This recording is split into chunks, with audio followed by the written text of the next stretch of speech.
పొగాకు రైతులను కలిసి వాళ్ళ కష్టాలు స్వయాన అడిగి తెలుసుకోవడం కోసం జగన్మోహన్ రెడ్డి గారు దేవరపల్లి పొగాకు యార్డుకెళ్తే రైతులు పోటీపడి మరీ వాళ్ళ బాధలు కష్టాలు చెప్పుకున్నారు.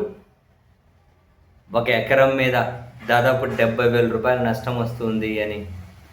మీరు ముఖ్యమంత్రిగా ఉన్నప్పుడు 365 రూపాయల కిలో పొగాకు వస్తే ఇప్పుడు 98% పొగాకు కేవలం 170 రూపాయలకు కొంటూ ఉన్నారు అని. మీరు వస్తున్నారు అని చెప్పి 10 రూపాయలు పెంచారు అని చెప్పి రైతులైతే పాపం బోరున కొందరైతే విలపించారు. అండ్ కొందరు రైతులైతే యూరియా బస్తా గురించి కూడా మాట్లాడారు. 2,200 రూపాయలకు పెరిగిపోయింది అని. అసలు ఇప్పటి వరకు ఒక ఎమ్మెల్యే కానీ ఒక ఎంపీ కానీ వచ్చి మా కష్టాలు స్వయాన్ని అడిగి తెలుసుకున్న వాళ్ళు కూడా లేరు అని చెప్పి జగన్మోహన్ రెడ్డి గారి దగ్గరికి అయితే రైతులు పోటీపడి మరి తమ బాధలు చెప్పుకుంటూ ఉన్నారు.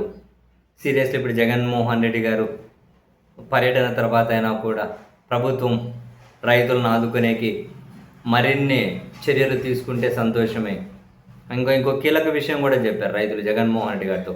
మీరున్నప్పుడు 1,00,000 రూపాయల వరకు వడ్డీ లేని రుణాలు ఇచ్చేవాళ్ళు ఇప్పుడు ముక్కుపిండి వసూలు చేస్తూ ఉన్నారు.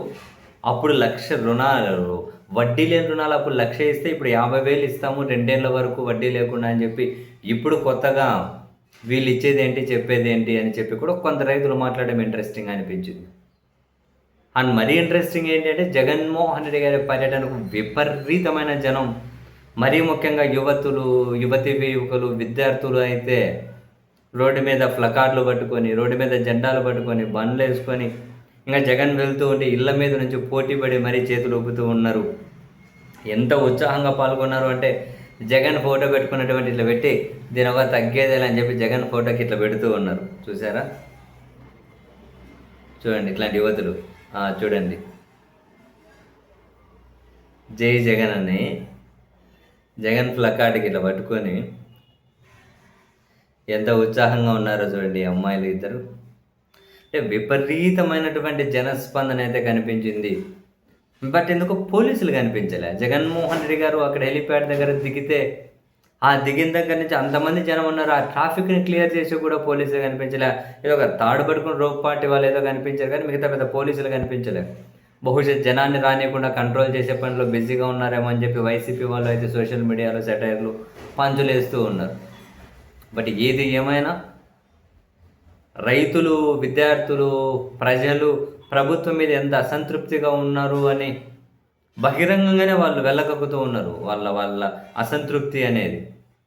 మరి ఇవన్నీ ప్రభుత్వం ఏ విధంగా ఓవర్కమ్ చేసుకుంటుంది? జస్ట్ మంచి చేస్తే చాలు. ఓవర్కమ్ చేసుకోవడం అంటే ఏముంటుంది? మంచి చేస్తే చాలు.